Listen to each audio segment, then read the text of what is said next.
Did Seiko just release the most disappointing Philippine limited edition ever? Or is this actually a game-changer for Filipino watch collectors? I spent 5 hours in line and 90,000 pesos, or more than $1,500 for these 3 Seiko 5 Sports GMTs. This is Seiko's 6th Philippine Limited Edition, a trilogy representing Luzon, Visayas, and Mindanao. The hype was real when the teasers dropped. But when Seiko posted the product renders, emotions of collectors exploded. Welcome to Time Namo, where I believe you deserve another watch.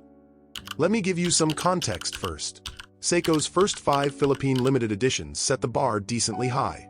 Let's speedrun the legacy. The first was the Tuba Ta Harif Monster, a yellow diver with blue-orange accents and a free rubber strap, a bold tribute to the UNESCO World Heritage Site. Second, the Philippine Mango Turtle, inspired by the tropical sunrise and Filipino optimism. A bright yellow diver with a checkered grid dial, gold-tone bezel, sapphire glass, and a free rubber strap. The third was the Sumo Philippine Eagle, our national bird symbolizing strength, pride, and resilience. A serious upgrade to a 70-hour power reserve, rocking a red mandala dial reminiscent of eagle crown feathers plus an extra brown rubber strap. Fourth, another Prospex diver with a gorgeous green dial with rice terraces pattern mimicking another UNESCO site. Movement got downgraded but redeemed by 2 straps in green and brown and a more wearable case size. And just last December, the Alpinist Whiskered Pitta promoted rainforest preservation with its brown textured dial, premium finishing, 70-hour power reserve, compass ring, and a free brown leather strap. They even planted a tree for every watch sold. Notice the pattern. Each previous edition brought something substantial, meaningful inspirations, textured dials, premium specs, and most importantly, free straps. They felt truly special, exclusive, for collectors who understood what they represented. And then Seiko dropped the 6th edition using a new formula. Instead of one watch, we got a trilogy celebrating the entire archipelago. And when fans were expecting another Prospex, Seiko used their budget Seiko 5 line. Not another Prospex. Not another diver watch. But Seiko 5 Sports GMT. Alright, let's see what Seiko brought to the table for 30,000 pesos, around $510 per watch. The packaging is beautiful. I have to give Seiko credit here. Each box features artwork tied to its island inspiration. Luzon comes in white with Spanish colonial architecture of vegan. Visayas arrives in green with layered contours inspired by the chocolate hills of Bohol. And Mindanao sails in a blue box with wave patterns representing the Vintas, the traditional boats of Zamboanga. Each box tells a story and it works. Unfortunately, we do not wear boxes, so let's talk about the actual watches. Here's Luzon, the SSK 051K1. This one looks clean. You get a white sunburst dial with a matching white chapter ring carrying your minute and 24-hour markers, perfect for tracking that second time zone. The bicolor rotating bezel splits between black and brown with Arabic even numerals and a white triangle at 24, giving you the option to track a third time zone. The hour indices come in fun shapes, circles, ovals, and a triangle, polished and filled with Lumi Bright for the glow when lights are out. At 3 o'clock, there's a white date window with Cyclops, because sometimes we all need a little magnification in life. The applied silver Seiko logo sits proudly at 12, with the Seiko 5 Sports logo just below. At 6 o'clock, you get automatic in dark gray cursive plus a punchy orange GMT text. The hour and minute hands match the polished with Lumi Bright indices, while the silver seconds hand adds some quirk with a white lollipop counterbalance, a detail that looks cool in daylight but weird in the dark. The bright orange triangular GMT hand brings the color pop that ties the whole look together. This watch is simple, yes, but it's sharp and incredibly versatile. It's formal enough for a business meeting and casual enough for the weekend. Next up, Visayas, the SSK 055K1. The box already sets the tone, and the watch inside commits to that theme appealingly with a deep olive sunburst dial and matching chapter ring. Compared to Luzon, the only real distinctions are slight tweaks to the color palette. But there is a subtle detail I like. The seconds hand has a dark green lollipop. It's a quiet nod to the lush nature of Visayas. Even with just a few differences, this watch still manages to have its own personality. This one doesn't shout for attention. No flash, no drama. Just a sophisticated design that truly captures its inspiration. Completing the trilogy is the SSK 053K1 from Mindanao. It got an ice blue sunburst dial that absolutely pops under natural light, paired with a black and blue GMT bezel that gives off those sea and sky vibes, plus the blue lollipop for the seconds hand. One tiny detail that elevates this watch is the white chapter ring, which adds contrast and depth. Then there's the red GMT hand and the red GMT text at 6 o'clock, perfectly complementing that ice blue dial. I must say, this version is the most distinct among the three. Photos don't do it justice. Every time I look at it, I feel something. Flipping them over reveals the limited edition marking and their unique serial numbers. My Luzon and Visayas are both 127 out of 1,000, while my Mindanao is 93 out of 1,000. Now that you've seen their personality, tell me which one is your winner. Now let's address the controversy. Because the watch community was savage. People were saying, "That's it? Those are just new color variants. Seiko got lazy. That's not worthy of being called a Philippine Limited Edition." And honestly, I get it. On launch day, while I was commuting to the event, I was scrolling through Seiko groups reading people's reactions and trying to convince myself which one to buy. The white dial looked great in renders, and since I'm from Luzon, maybe that was the move. But when actual photos started circulating, my reaction was, wait, is it really that plain? I was underwhelmed. 5 hours standing in line, still undecided which watch to get. Just when my legs were starting to regret it, the staff announced, stock is running out. All models are still available, but physical units on hand are limited. You could feel how the tension shifted instantly. People in line got frustrated and irritated. Instant chaos. By the time I reached the counter, Luzon and Visayas were already gone. Only Mindanao was available. I had a decision to make. Go home with just Mindanao and call it a day? Or make those 5 hours count and buy all three? 5 hours of standing? You do not walk away with just one watch. So I impulsively paid for all three, took the Mindanao home and arranged to pick up the other two the next day. But the moment that truly changed my perspective happened in the next instant. The college guy behind me in line was fuming when he heard limited stock, saying all sorts of unholy vocabulary. When he got to the counter, the very last physical unit left was a blue Mindanao. And here's the thing, he was only buying one watch. Not three like most people in that line. Just one. So I asked him, "You're only buying one?" Turns out, he's from Zamboanga. The young man wanted nothing else but that one blue watch because it represented his home. He did not care about the specs. He did not care about resale value. He only cared about identity. And that last watch made his experience deeply personal and sentimental. Seeing him pay 30,000 pesos with the biggest smile hit me differently. In that moment, I realized what Seiko actually did in this release. They didn't give us another premium prospects. They gave us something far more meaningful. A watch that says you deserve a piece of home at a price you can afford. All of a sudden, the specifications mattered less. What mattered more was accessibility, inclusivity, and meaning. But of course, the story would not be complete without the specifications. So now it's time for the specs reveal. Let's see if this watch got some real appeal. All three share identical specifications. Inside is the Seiko 4R34 GMT automatic movement with a date function. It has 24 joules, 41 hours of power reserve, and hacking capability.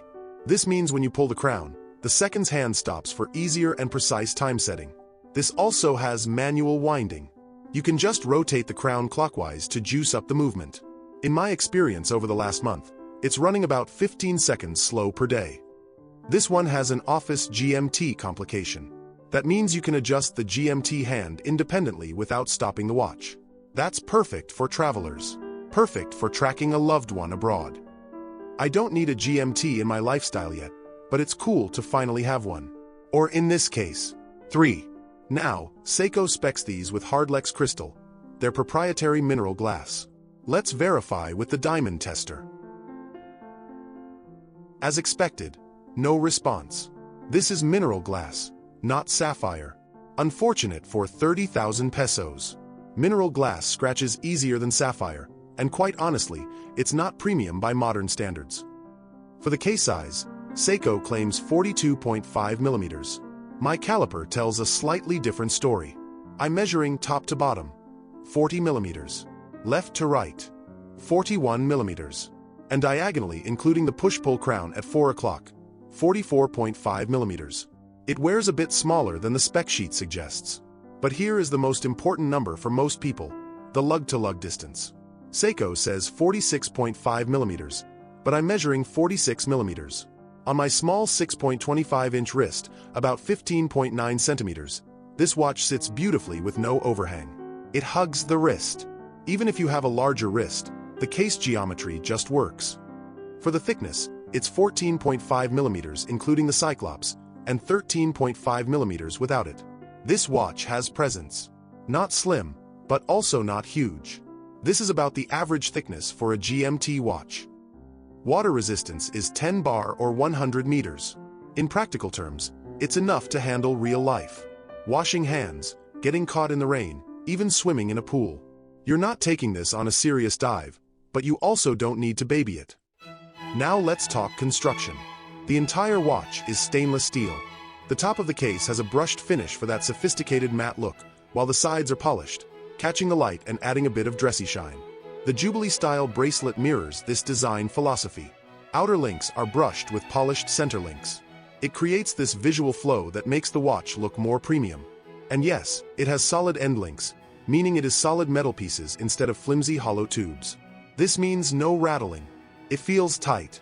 It's a small detail, but it's the kind of thing that separates a watch that feels quality from a cheap one. Seiko got this right. The clasp is a standard 3-fold flip-lock with the engraved Seiko logo. It's not a luxury clasp, but it's reliable. Seiko has used this on their mid-range watches for years. You get 4 micro-adjustment holes and a standard pin-and-hole system, so finding a comfortable fit is easy. I've had zero comfort issues wearing these daily. Lug width measures at 22 millimeters. So you basically have endless options if you want to throw this on rubber, leather, or NATO straps. And speaking of straps, we need to address the elephant in the room. This is the first Philippine Limited Edition from Seiko that does not come with an extra strap in the box. For someone like me experiencing my first Philippine Limited Edition, that seriously stings. Previous releases set the expectation that a free strap was part of the package, and that's missing here. Anyway, lume check. Seiko uses their proprietary Lumibright on indices and hands. Okay, that is a solid glow. Bright and legible. Seiko delivers here. But there is one quirk. The lume is on the lollipop counterbalance of the second's hand, not on the actual pointer. So when the lights go out, the second's hand glows at the wrong end. Visually confusing in complete darkness, but not a deal breaker. Just kinda weird. Finally, the bezel. It's bidirectional, meaning it rotates both ways. It rotates smoothly, but accidental bumps and nudges can shift it.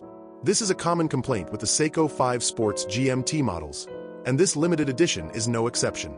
So if you are using this to track a flight, double-check it, because it might have moved. Alright, let me be brutally honest with you. For over $500, judging this watch purely on specs, it's genuinely disappointing. Mineral glass instead of sapphire? That's an expectation miss at this price point. No textured dial like previous editions? That removes a layer of craftsmanship we got used to. And no free strap? Disappointing. Here's the reality. Functionally, this is identical to a regular Seiko 5 Sports GMT. If you strip away the limited edition label and the cultural significance, you're looking at a watch that goes as low as $300 or 18,000 pesos on trusted dealers. So if pure specs and value for money are your metrics, there are better options at 30,000 pesos. And I know you know that too. But here's why I'm genuinely happy I bought this. This trilogy represents a massive shift in philosophy. Previous editions were premium, exclusive, reserved for collectors with deep pockets. This one opens the door. More Filipinos get to own a piece of this. More of us get to feel pride on our wrists. At 30,000 pesos, this is significantly cheaper than previous Philippine Limited Editions. I know, it's still 1.5 months' salary of an average Filipino, but it's better than the 45,000 to 54,000 pesos previous price point. Even the non-textured dial makes sense now. Maybe Seiko understood that inclusivity meant simplicity. So the narrative flips. Is this the worst limited edition? Only if you're chasing specs. Is this a game changer? Absolutely, because it democratized access. This watch is perfect for collectors who value meaning over specs, For first-time buyers seeking Filipino limited edition history without a premium price tag. For anyone who looks at their wrist and wants to feel connected to their country. And here's who this watch is not for, and that's okay. Purists who demand sapphire. Specs hunters doing spreadsheet comparisons. Collectors fixated on premium finishing and textured dials. If that's you, explore Prospects, Presage, and other brands where the math works better for your priorities. No judgment, just different values. The real question is this: if you have $500 right now, what watch are you buying in a heartbeat? Drop it in the comments. Because that answer tells you everything about whether this trilogy deserves your money. For me, it's a yes. I wear the Mindanao constantly. Every time I look at that blue dial, I feel it. The connection to something bigger than just another timepiece on my wrist. But I also know that's emotional. And emotion is personal. Do you agree or disagree? Price and specs don't matter if the watch has meaning. Let's hear it in the comments below. At the end of the day, I believe you deserve another watch. Thank you for watching. Time Namo.